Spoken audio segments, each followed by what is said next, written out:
You are not stuck. You are just attached to this old version of you that was built on survival instead of your soul's truth. All of these old beliefs that you have about yourself, about everything around you, they're just programs. They are just sequences, these patterns of thinking and emotions and feelings that keep replaying in your life because your brain understands only feelings. And so you say that you want to grow, you say that you want to become this better version of yourself, your higher self. But how willing are you to actually let go of these old patterns of thinking? Because these are just patterns. They're just programs that now rule your life, and you have lost control to something that exists outside of you that you just accepted as your truth. All of these beliefs that you have about yourself, about the way that your life is, it comes from your childhood, it comes from your parents, it comes from society, it comes from your friends, your childhood, your school, whatever. Family and this external closest environment literally shapes you. It shapes your beliefs. It shapes the things that you believe are true, because a child doesn't understand what is right and what is wrong. It only believes and agrees to what the parents say is right or wrong. So imagine if your parents are stuck in these limiting beliefs and old outdated patterns. Obviously you as a child are going to see this as the only possible truth. Because the thing is that these beliefs, these limiting beliefs, are going to control you until you decide to question them, until you decide to be the one to separate yourself and ask yourself, is this really my belief? Or is this just a belief that I have accepted because of somebody else's ways of thinking? Over time, you end up reliving the same patterns, the same behaviors, possibly as your parents, as your grandparents, so on and so on, because there was never this one person that decided to challenge these beliefs. And I say challenge because it is a challenge to be the one to face these beliefs, these thinking patterns, and to have the guts to be able to face them and ask yourself, is this truly what you want to continue believing in your life? And so your personality is shaped around these beliefs. This becomes your ego. Your ego is shaped by all of the limitations that everybody else has forced onto you. Your ego is tied to the past version of you. This is where your safety net is. It's not like your ego is this horrible, bad, evil thing that just wants to ruin your life and set you back 1,000 years. Your ego is like this protective safety mechanism that just believes that the best way to keep you safe is to stop you from getting outside of your comfort zone. Because guess what? Getting outside of your comfort zone and doing the unknown is terrifying. It's scary. Because if you don't have experience doing something that is unknown to you, why would your brain do that if it threatens your survival? Your ego believes all of these patterns and thoughts that are so outdated, and yet we assume that this is our real self because this is the only thing you have ever known. These beliefs are going to continue ruling over you. They're going to continue ruining your life until you do these 3 things: observe, discern, and accept. The number one thing that needs to be done is that you need to observe what is happening outside of you. Observe your external reality. Everything that is happening outside of you is somehow a reflection of what's going on deep inside. So when you notice yourself getting into this overthinking, or you end up spiraling, or you end up feeling bad, observe what's happening in your outer reality first. What are you doing?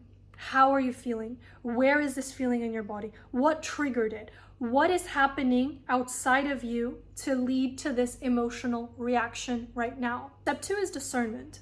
It's about asking yourself whether or not the reaction that you're having is coming from a fearful place or your soul. The ego is going to be a more fearful response. It's going to be the thing that holds you back, that wants to keep you safe because, it's better to stay in your safe little bubble instead of getting outside because, the outside world is terrifying. It's scary. When you are having this massive reaction to something, you need to ask yourself, is this reaction coming from this fearful ego side that wants to keep you safe, that wants to keep you restricted?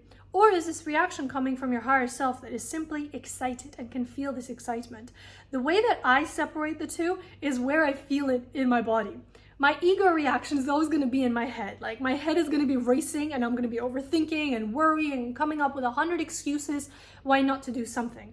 But my higher self is going to be speaking more from my heart, from my stomach area. And it's going to be like this pull that I feel towards doing something. Yes, of course, I'm going to feel anxiety and I'm going to be scared, for example. But instead, it's like this pull, like I should still do it. I still need to do it. The ego is going to be like, no, you better not. You better take a step back. And the last point is acceptance. Accept whatever you're feeling. That's it. You're feeling anxiety? Okay, accept this for the feeling that it is.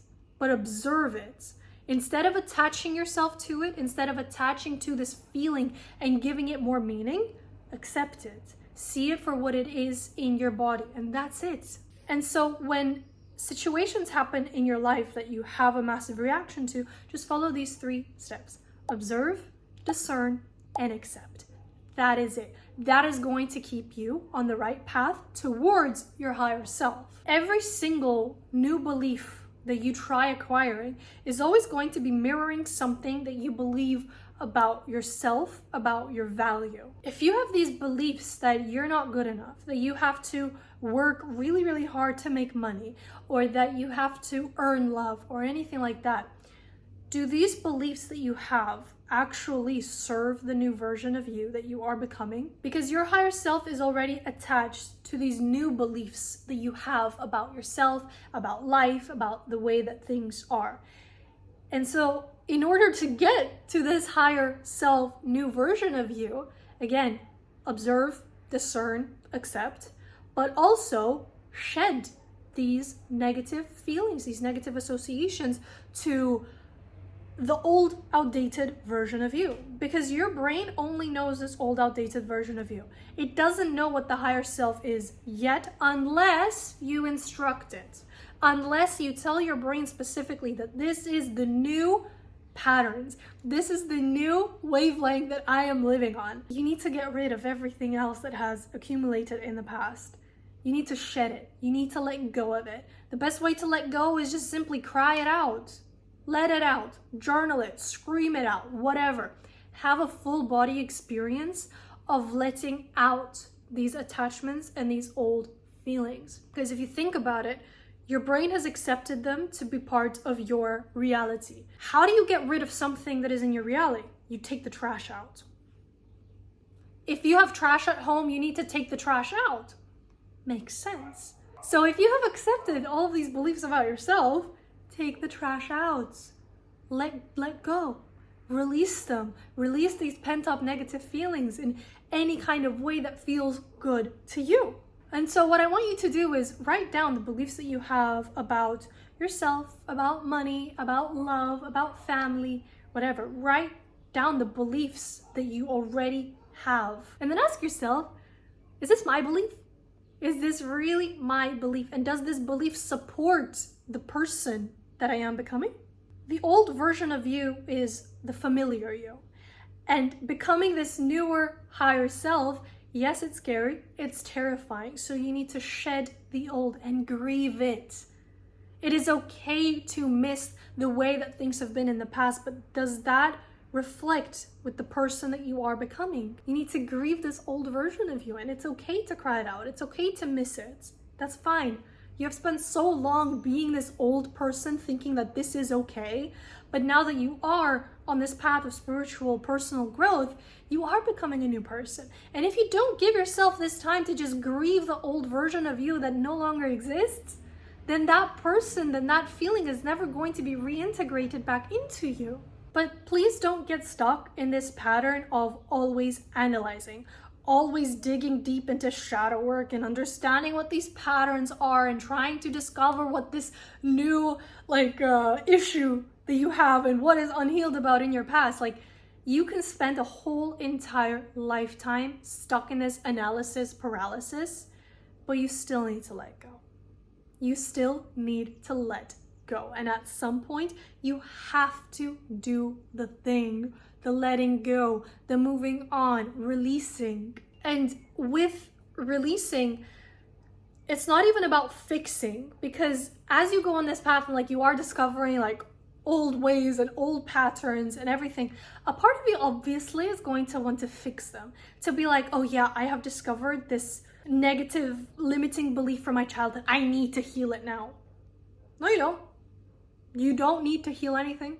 You don't need to fix anything. You need to observe it. Once again, don't attach yourself to these limiting beliefs. They're not you. They're a past version of you. Grieve that past version of you and let them go.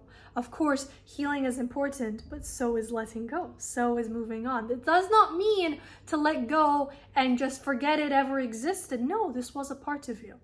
It's like when you grieve a loss, you still make space for the love that you did have for this loss. It's not like you push it away and pretend it never ever existed.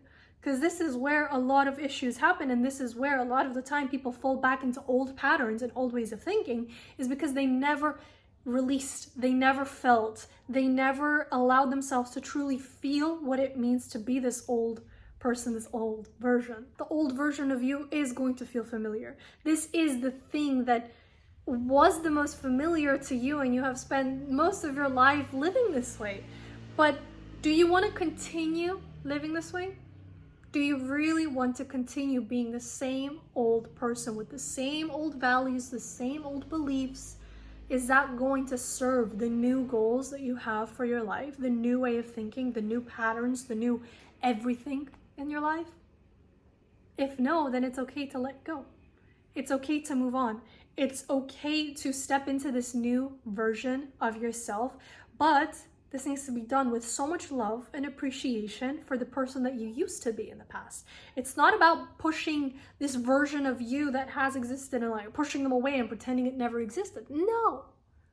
You accepted that this was the person that you used to be. This was a way of living for you at some point, but it isn't any longer. And that's okay.